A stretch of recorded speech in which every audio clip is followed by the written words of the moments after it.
Hey, everybody. Thanks for tuning into Conversations with Jonas. I'm your host, Jonas Manashowitz. Today, my guest is Michael Levchenko, a celebrated artist, a friend, and Michael, I am so grateful to you for being here. Thank you for making the time. I'm really, really grateful you could be here. I'm also very happy come to your podcast. Thanks so much. Big honor, and I hope we have open conversation. It's going to be great, and I'm glad you said that. Let's have a conversation. Yeah. All right. So you have many different mediums that you work in: photography, sculpture. I'm imagining painting, filmmaking, right? Yeah. So what was the first? Do you remember the first kind of art that moved you? I started for painting in art school. Okay. I was 12 years old, and I always wanted to be painter. I'm excited about painting and picture.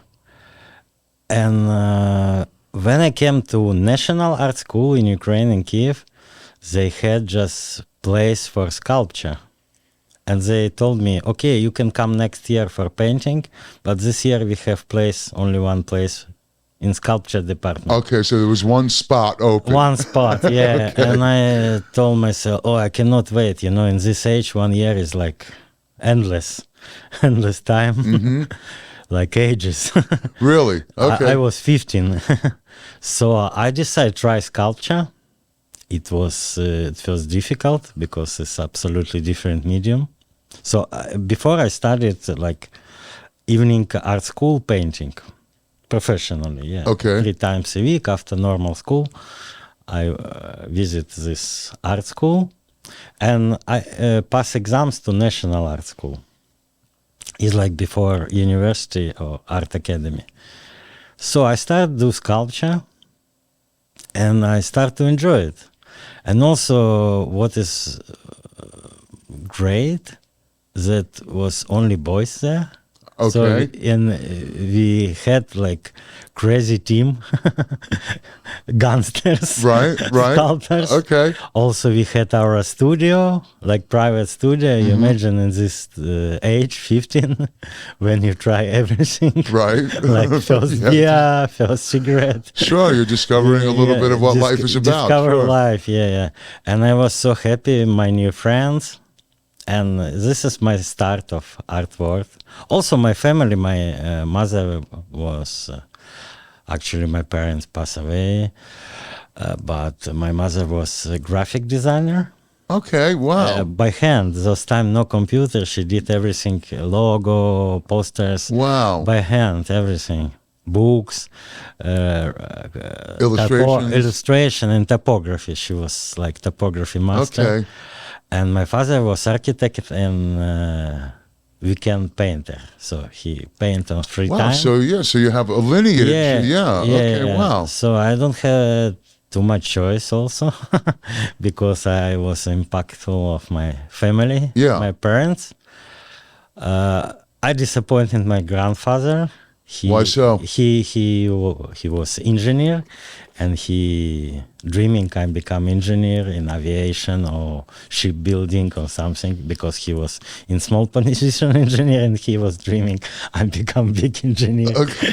But I was very bad with math at school. So, Me too. So terrible. No chance to be engineer. Yeah.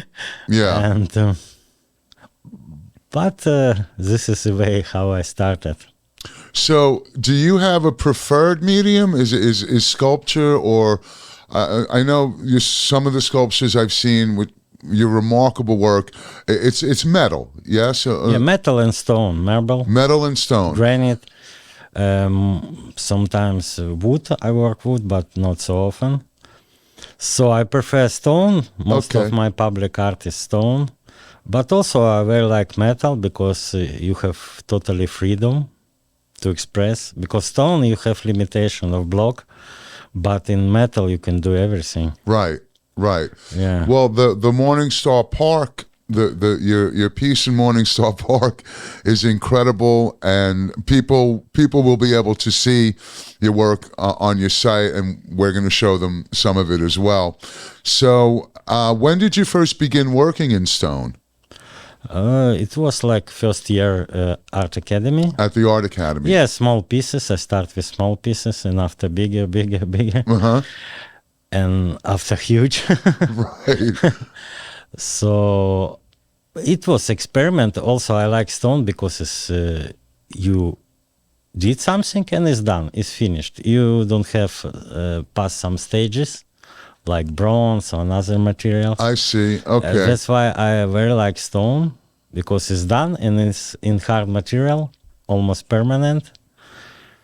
So working in stone, a piece can actually be completed. Yeah, it's completed. Right. It's completed and it's done. Yeah, yeah. I understand, because artists tend to, or some can, it's never finished, right? Yes, yes. You have many stages. Yeah. Like film, you need shoot, edit, and continue. Sometimes so much stages till completion. Right. Are you inspired, in a sense, by things that occur naturally, like maybe a dancer's movements, or the flight of a bird, or the way a wave moves? Or do you find inspiration in the organic world? Of course, because all forms around us, they inspired. But I also inspired by ideas, by poetry, by music, because music is also abstract, like my art. Actually, I studied strictly figurative, Soviet style, All my professor did Soviet monument propaganda, and we did like also anatomy study. Sure, anatomy. Anatomy, working with naked models. Sure. Like 6 years I worked in art academy with models and everything. But after I switched to abstract, because it's more freedom for artistic expression. And it's close to music. I very like it music, many kinds, from jazz to classic, medieval, and some archaic music. Also, I met very interesting people who did reconstruction ancient music instrument, like Greek and prehistorical. So they built instrument from drawings. Okay. It's very interesting. And they also inspired me. And also I like music instruments because it's perfect design. It's like sculpture. Every electric guitar or some old or sitar, Indian sitar is like sculpture. Sure. Contemporary. Absolutely. I'm a drummer, so I love drums, and they are works of art. For sure. They're so beautiful because it's a deep function inside and is designed. Yeah, and the different sizes have different tones. It's melodic. It's always been magical to me. And even in childhood, I discovered every musician instrument so beautiful in design, not only by sound, only how it looks. Right. Are you working on any big stone pieces now? At the moment, not. No? Just metal. My biggest stone sculpture I did in China. In China? Yeah. Okay. Huge pieces because it's sponsored by local governments. They had budget, and also they want to show their contemporary country. They invite many artists from around the world. They built new parks all around the China last 20 years. They invest huge money in art. It's maybe like in New York, like 40, 50 years ago was booming of art, especially in New York, when after Second War till maybe 70s, thousands of great artists came to New York from around the world, and big patrons like Guggenheim and others, they invest huge amount of money to develop New York art scene. And many enthusiasts, and New York became most important influence in city in the world about contemporary art. Sure. So at the moment, New York, London, Paris, Berlin is most influencing city. So, about contemporary art. right. So you mentioned New York, London, Paris, China. Your work, Michael, it reads like a geography lesson. Your work is in so many countries. Yeah, 23 countries I worked. That to me, four continents. that's really, really remarkable. We have like artist network, but first my big international event, it happened in Spain. Okay. And it's happened because I studied Spanish at school. So I wrote organizer directly. It was 2007. And they invite me. I wrote in Spanish, and they invite me to Spain. They were surprised Ukrainian speaking Spanish. Okay. Well, yeah, that's an interesting. And after I met many artists, it was International Sculpture Festival. I met sculptors all around Europe and also Middle East. And we continue communicating Facebook, Facebook connecting artists. Yeah, sure. Like, and it's continuing. Sometimes I do open call application, but mostly of exhibition and festivals, international happen because I have friends, colleagues, so they share information. If you're commissioned for a work, you create an original work for that, or if maybe you have something already existing that you say, hey, this would probably be, or is it generally you just create an original work when somebody commissions something? 90% is I do on place. You create an original work. Yeah. It's only a few times I sold ready works. Actually, my first work I sold during pandemic. I was sitting in Ukraine, in Kiev, locked.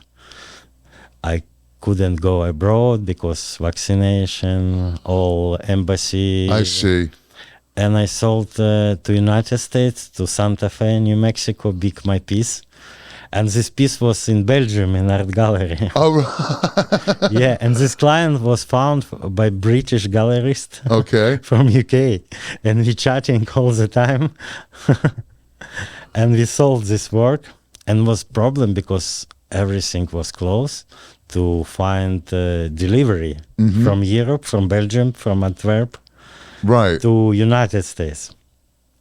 So I start to call all my Belgian friends, colleagues, and they give me office here in New York, American-Belgian company, and they did delivery directly from door to New Mexico. So you got creative. You had to get creative. Yeah, but it took like maybe 4 months just to organize everything. Yeah. So let's talk a little bit about your photography. You have this really wonderful series right now. It's subway, right? Yeah. Photos that you take on the subways of New York.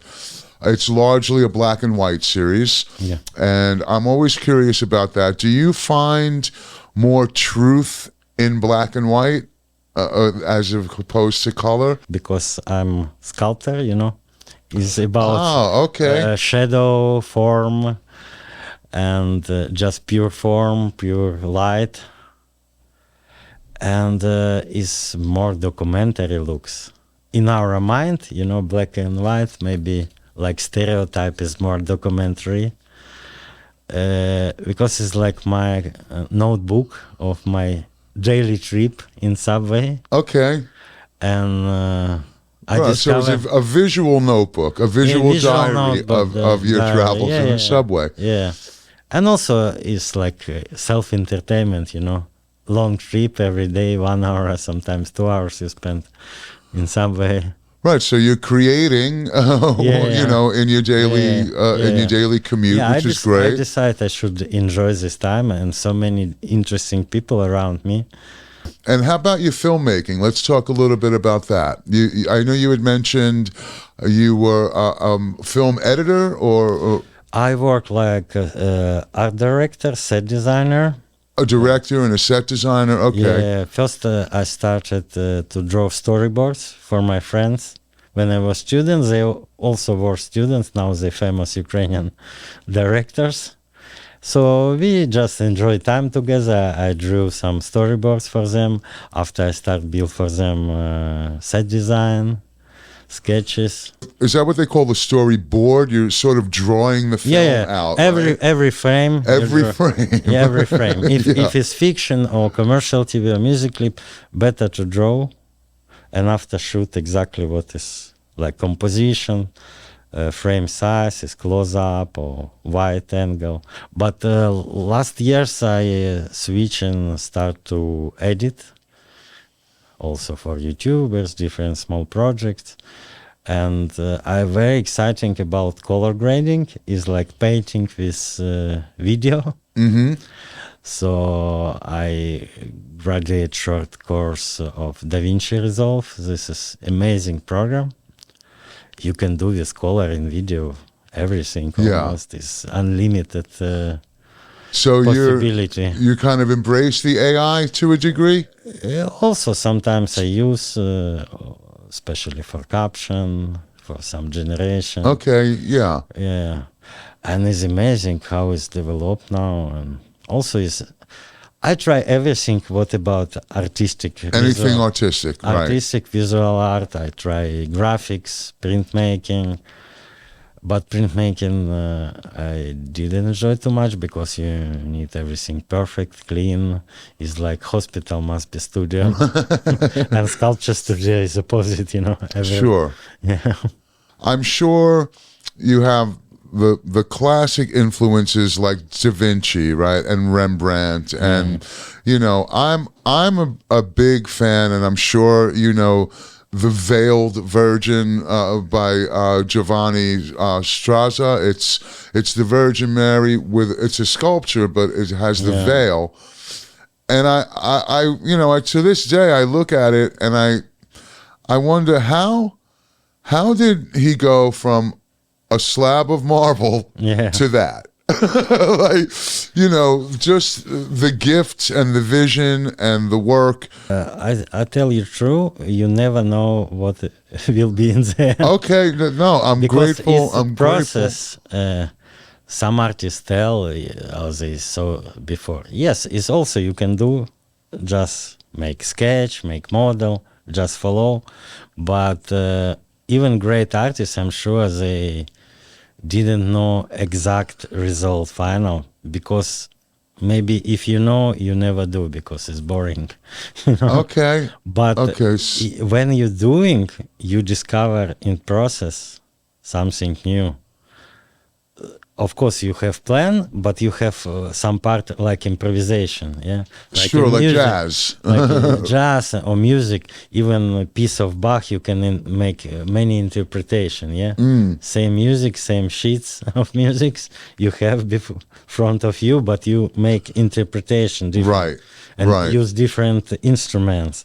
Same with art. So it's like endless process. And you can discover, you like Columb, you go into India and discover America. Right, yeah. Same with art. You have in your imagination some way you're going, but sometimes you come absolutely another place. Yeah, that I understand. And sometimes this result much better than can you imagine. Or worse. Or very better. But there's always growth, right? You're always growing. Yes, it's like way, you're moving in some place. And about influencers, you asked. And I have so many influencing, from classical art to primitive arts, like I really like Maya, Aztec art. Also North American Indians very influences these big idols. You like folk art? Folk art, New Orleans? folk art from different regions of the world. African art is amazing. And I try to absorb everything. Actually, you mentioned Rembrandt. He's one of my favorite artists because he was great painter, but also he was great humanist. He never idolize people. in never criticize people. He show people as they were. as they were. Yeah, this actually this series of portraits in subway very influenced by Rembrandt. Okay. Also about light and about how to look to human. David's The Oath of the Haredi, I'm sure you're sure that's one of my and his Napoleon crossing the Alps. Those are some of my favorite. I've always been very moved. I saw The Oath of the Haredi in the Louvre, and I just, Michael, I was so just blown away by it. It's amazing museum. You can really spend months inside. Right? Same Metropolitan here. Yeah. I really enjoyed. I try to go once a month minimum to Metropolitan for inspiration. Yeah. Artist creates something and he is communicating with ideal viewer or ideal listener, if a musician or writer, ideal reader, abstract, yeah? And after creator, artist, it doesn't matter what medium, is artist, writer, musician, composer, filmmaker, he finds audience, and this audience is like dialogue, yeah?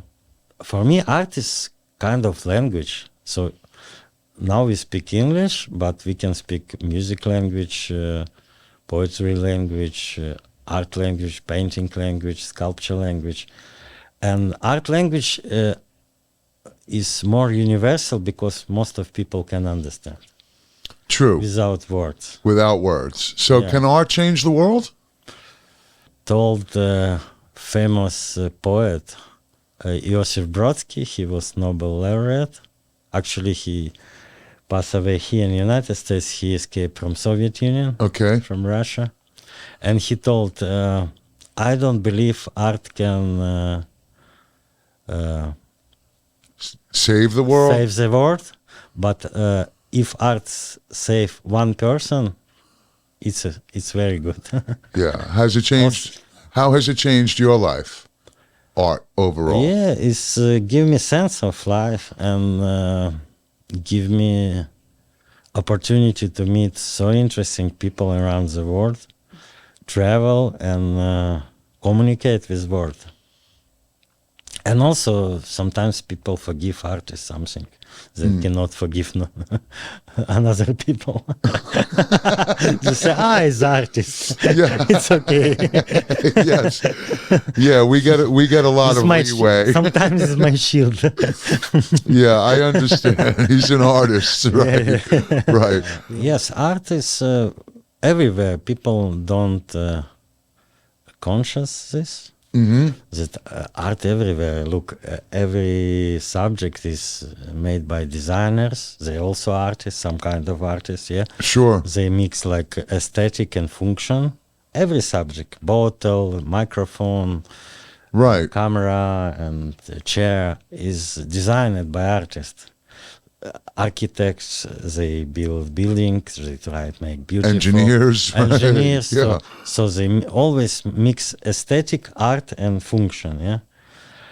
But sculpture and painting is less function, it's more about aesthetic, about philosophy, self-expression, it's more individualistic. And of course, is opportunity for me to people hear my voice, yeah, about my philosophy of life, about my relation with world and people. This is important. I just share, you know. With art, I can share more deep and more interesting way. Art never betrayed you. You can betray art. You can betray yourself. You can betray art, stop doing, but art never betrayed you. Art never betrays you. And always welcome. If you come back, art can tell you, welcome. You can continue your practice. Right. When you want. That's why I like people who even amateurs doing art, because they more deep understand self.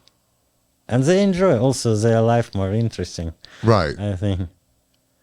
And also you can meet people when you practice art, and you can meet colleagues, you meet very interesting people in your life. It can change your life. Yeah, well, I absolutely agree with that, and visiting museums that's Yes. really a great way to do that. And most of friends I met in filmmaking and art world, close friends. Do you teach at all? Yes, sometimes I teach. At the moment, I teach privately here, part time. I try to teach in film school here, DCTV school in Manhattan. I did one long master class about color theory for filmmakers. Actually, technology very impactful now to the art world. Yeah, for sure. When I came to New York 1 year, I was working for a sculpture company. They use robot for carved stones, and we finish by hand as a professional sculptors. So the robots did the initial design, and the artists finished it by hand. Is that- Yes, okay, yes. so okay, So design did in 3D graphic software, but robot carve everything. Almost done, but need finishing, hand finishing still. okay. But maybe in few years, even don't need people. We don't know. Yeah, well, looks like- we're all a little worried about that. Yeah. I know there's a lot of AI created music now. Yeah. It's but again, I listen, but it's no soul. it's behind. yeah, No soul, no human feeling. no, it's soulless. Yeah, it's plastic, soulless. plastic Yeah, and, plastic, plastic, and artificial. not warm. No warm, Yeah. you don't feel, because even mistakes, they doing human this feeling behind. Yeah, of course. There are so many great recordings of music where you'll hear a mistake, or Yeah. maybe the drummer speeds up a little bit, Yeah. but it makes it beautiful. Yeah, it's It- natural. It natural. lends to it, right? It's natural, and it's like you feel human behind. Yeah, Real human. real human. Real. Right, that's what you important want. because art, I told, is communication between. It's just language. Yeah, Communicate. right. And music is probably the ultimate language where you don't need phonetic language. Yeah, Musicians, everybody can understand. everybody can understand it. Yeah. Any musician can play with any other musician, Yeah, even small child, even children. small children, they can understand music. Do you ever look at artwork created by children? And how do you find it to be unfiltered and kind of free? Yes, in my opinion, I also did some master classes for small kids. Okay. And I discover all kids are so gifted, so talented. I don't know why people lost this after school, in school. Art They programs, unfortunately in America. Unfortunately, everywhere. It's okay. everywhere. Everywhere. In Europe, in Ukraine, and I don't know what is wrong with system, because all children very gifted. Yeah. All children can dance, all children can draw, and they have endless imagination, And energy. energy, and they can do fantastic art. I think true art is fearless. Yeah. It's not afraid to be ugly, and I think that understanding is very important. There's a great movie about Frida Kahlo called Frida, and Diego Rivera, and early on in the film, she says, "I want you to look at my paintings and tell me if I'm good." And he said, "What do you care what I think?" Yeah. Right? Well, like, what does it matter what Diego Rivera thinks about your work? Just paint, go home and paint another one. Yeah. And I loved that, the way he said that to her. What do you care what I think? Yeah. Of course, he loved her work. Frida's work was remarkable. Of course. And I love that movie. I'm a big fan of that movie. And both was great artist. Yeah. Oh, yeah. Very prolific too, right? Yeah, So, Rivera and Colors. They very impactful artists both. Yeah, well, Diego, especially, the famous mural that he did in Rockefeller Center that they destroyed Yeah. because he wouldn't compromise. He wouldn't take Lenin out of his painting. That was Yes, they was communist. Yeah. yeah. It was like 3 Mexican painters. Right. famous. At the time, you would think that somebody like Rockefeller wouldn't have cared. I mean, Yeah. he commissioned the work. He was John D. Rockefeller. I mean, you would think that he wouldn't have cared what the public thinks, especially because he hired, Yes, but this time was difficult. but it was a also. different time, It's right? different time. It Yeah. was like Cold War, and Yeah, also yeah. even Charlie Chaplin left United States because they thought he was communist. He never Right. was communist. Charlie Chaplin is Right. genius, American genius, Yeah. and he left to Switzerland. Yeah, If your government comes after you because of something you say or something you paint or Yeah. a song that you write, yeah, that's a pretty dismal situation to Yeah. find yourself in. yeah. So again, I guess that kind of, can art change the world? Well, it can change a person, Yeah, right? It And can impact. it can let's say. impact, Impact. right? And going back to these pieces of art that have longevity, like a Mahler symphony or a Mozart composition, they've been around for hundreds of years, Yeah, with good reason, right? Yeah. Because they endure. yeah. They endure and they keep revealing. Have you ever compromised your art because of fear of persecution or fear of negative reaction? Fortunately, it didn't happen in my life because I start my career after Soviet Union crash. I see. Okay. And Okay. we had like I don't say completely freedom, but quite free society in Ukraine. Okay, we had some economic problems, but we had freedom. And in 70s they start more strict in Soviet Union, and was many restriction for artists, for creation, just social realism. If you're doing something different, you had problems I see. with government, and every artist was controlled by KGB. So was special people who visited studio, visited the events, and listen what people speaking about Communist Party. So, and many artists was imprisoned.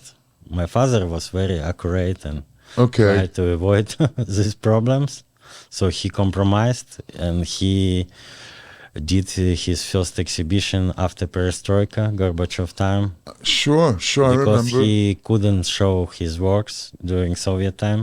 And Wow. after he started exhibit internationally. Yeah, most of art was political all the time. Even in history, it's if you look, ancient Egypt art is propaganda. Yeah, pharaoh propaganda, Right. or Babylon or Assyrian kings. It always was a connection with propaganda, religion, and I'm very happy that politics never impact my art, but very dramatically impact my life. Okay. Because I had in my life crash of Soviet Union and 90s when Ukraine became independent country. It was difficult time, and also start war with Russia. Yeah, almost 4 years ago. It's impact my life. Sure. so, I would imagine it yeah. impacts all Ukrainian Yeah, nationals. million of people. Yeah, move, like 15 million people move. Wow. Yeah, about 9 million abroad and 5 or 7 million inside country. Wow. Also, What an exodus. it's huge amount of people. Also, I moved here to New York. First I moved to Europe, to Luxembourg. 1.5 years I was living in Luxembourg. And I decided, okay, maybe I try New York. I was as a tourist 2018 in New York. I'm very impressed, and I very like it, New York. And I told myself, okay, you should try to continue your career in New York. Mm-hmm. If you succeed, it's good. No succeed, you can come back Europe. Right. Right. So almost zero risk. And I really like museums, galleries here, and what I like, all kind of people here. You feel artists, I use the word responsibility.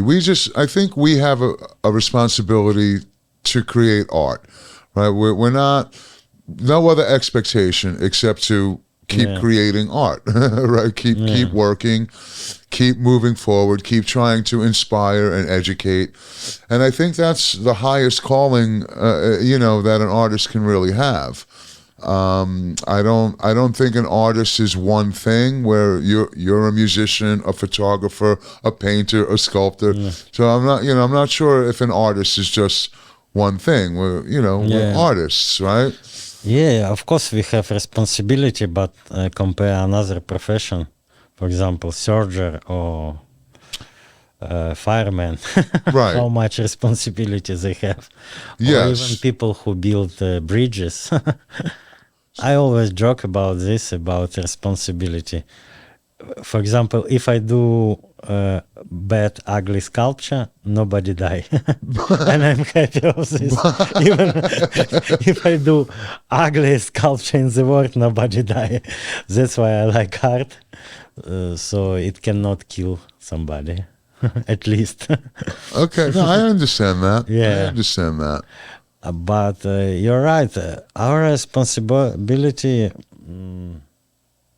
we have impact to people, and we should to use to make this world better. Yeah, At least more beautiful. right. Because even scientists, sociology, they told if people grow up in a beautiful environment, they're much better people, much successful. Sure, if they're loving, encouraging environment, sure. Environment very important. Absolutely. Aesthetic environment. So we as artists responsible make this world more beautiful, because we live actually in artificial world that created by people. Yeah, we don't live anymore in nature, inside in forest and jungle. We live in totally artificial world. Most of people. Yeah. Yeah, the Matrix. We're in the Matrix. Yeah. In Matrix. So we can make this Matrix better. Yeah. Yeah. Yeah, more beautiful, more comfortable. Yeah, I think so too. I and that's one of the reasons I'm so grateful that you took some time, because you're certainly doing your part to make the world more beautiful. My small. Do you have an actual show of anything coming up? Or, a Michael Levchenko show, a retrospective? Do you have anything like that coming up? Solo exhibition I don't did yet in the United States. Okay. My last solo show was in Luxembourg 2 years ago in nice gallery, Simoncini Gallery. It's one of oldest Luxembourgish gallery. Here I participate in group exhibition. Exhibitions. Okay. In Hampton is group exhibition. In Morningside Park it was also group exhibition organized by West Harlem Fund. Very nice organization. They doing like public art exhibition. It was second time they doing cooperation with City Parks of New York. So I met very interesting people. Also I participate in group exhibition in Equity Gallery. It's one of oldest association in New York. Mm-hmm. It was built by famous American artists in 50s and 60s. And I was so happy to meet these people, and they invite me to participate in exhibition. And I met a nice local artist. And for me, very important to communicate with colleagues. Well, so I prefer look art of another artist, because my art I know very well. So for me, more interesting communicate with another artist, right? Especially who is doing something completely different of me. Right. Because sometimes I'm shocked how people can think like this, because in my mind it's totally different, everything. And I even searching some special artists who completely opposite of me. Yeah, no, of course that's almost more thrilling, right? Yeah. Or another sculptor who approaches their work completely differently than you do, but you're both sculptors, right? Yeah. About films, are you a fan of a specific type of film, or do you prefer foreign films, you prefer American films, or again, you're just kind of a fan of Well, my taste about films are different. I like very French film, Italian films, Okay. British films. So every country has very special actor playing, special directing. Also many American films I really like. And best period for me, like 70s, 80s American films, super realistic, super deep. I very like this period of American cinematography. Yeah, well, again, they were doing new things, right? They threw the rule book out the window. Yeah, and it was a great period.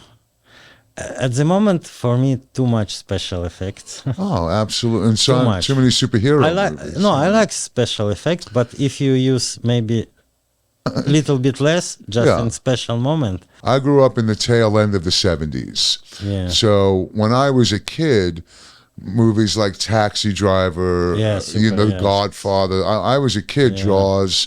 Once Upon a Time in America was Upon a Time in America. Sergio Leone. That's also that was a little later on. That was the 80s. Yeah, but same kind of aesthetic. For sure. Yeah. Amadeus about Mozart. Amadeus. That's Forman. That's the greatest. That's one of my favorites. And this film I very like it also. Milos Forman. Flying or Cuckoo. One Flew Over the Cuckoo's Nest. Yes, Cuckoo's Nest. Yeah. That written by Ken Kesey. Yeah. He was a big proponent of hallucinogenics and LSD and what's interesting about Cuckoo's Nest, a lot of people who haven't read the book is written from the point of view of the chief. Chief Bromden. Who, while he's this imposing, gigantic guy, feels this big, and at one point in the film, he says to McMurphy, "You're a lot bigger than me." Right, because of McMurphy's fighting spirit and, it's very great movie about freedom, personal freedom. Yeah. Even Amadeus is like Mozart against... And Salieri? Salieri and society. Right, right. Yeah, how he breaks rules all the time. Again, the thing about Amadeus is that, the irony of Salieri, kind of swearing this vendetta against God, you created this monster that, and you only give me the ability to recognize his genius and you give me mediocre talent, but of course he outlives Mozart only to see his own music fade. I being a fan of Amadeus, I listened to Salieri's music. It's, it's pretty great stuff too, very different than Mozart. But it's, it endures. Yeah, he was totally professional big composer. Yeah. He works for kings. 50 operas. He did, 50 operas. I mean, he was pretty prolific. Yeah, he was successful. Where do you think we might be headed, Michael? In an artistic sense, but with the advent of this AI technology and people moving towards almost a cyborg, we're integrating maybe with technology. Where, do you have an idea where we might be headed in the next 50 years, let's say, or even 25 years? Yeah, in one way, this new technology is amazing and can be very good tools for scientists, doctors. It can help develop many things. but we see even already happen. It start to remove people, many professions. So in 5 years, so many professions will disappear. Yeah. Like horses disappear. 100 years ago was millions of horses. Now we don't have this animal almost. And Yeah, or people who clean tubes in house. How they call? Sure. Yeah, even in store, or there's all self-checkout in stores, even cashiers, right? Yes, cashiers, simple profession, or even in New York now, autopilot taxi appear already. In Los Angeles. Yeah. And maybe in 10 years, no drivers at all. Will be no drivers. And in America, it's the most important profession and most mass profession. Yeah. So what will do these people? Well, also, I understand that young people are not getting driver's licenses nearly the way they used to. Yeah. They get an ID card, but they Uber everywhere. Yeah. So when I was a kid, Michael, 16 years old, you went to motor vehicle and you got your learner's permit. It was a big thing. Yeah. It was a big thing. Now you are adult, yeah. You sit in your car, yeah. Right. It was a huge thing. Now it's not nearly as prized as it once was. Yeah, in a few years they will call Uber without driver even. Yeah, that I know. I see them. I see these driverless cars, and it's strange. It's a little too futuristic for me. It's strange because people will less communicate. Even now, you call bank or somewhere, only bots. Yeah, reply. Yeah, the bots. Yeah, you speak with bots. No human anymore. Even no. Yeah, that's you call police. They are bot, not a real person.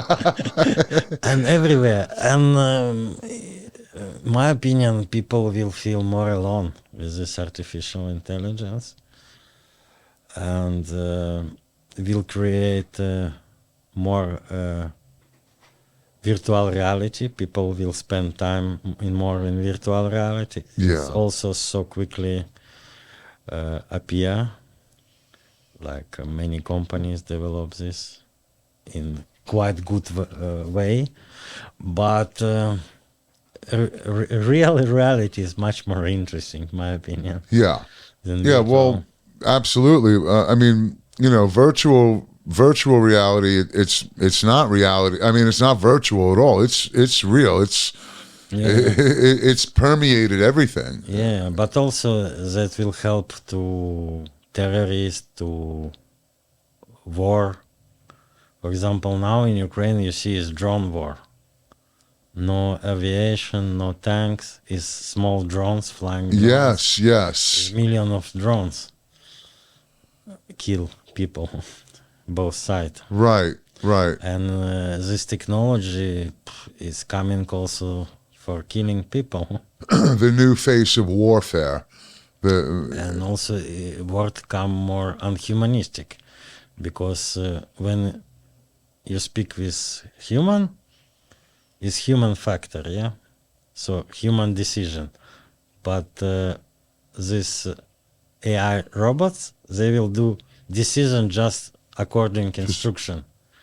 They run these experiments with fighter planes. Yeah. The AI outflies the human every time now. Yeah. In any scenario, the AI outflies the human pilot every time. Yeah, and because it can make so many more calculations, and it has every flight that ever happened in its database. But I find things are just changing so rapidly. That's where my discomfort. Yeah. People cannot accept this so quickly. Yeah. And understand and learn also. Right.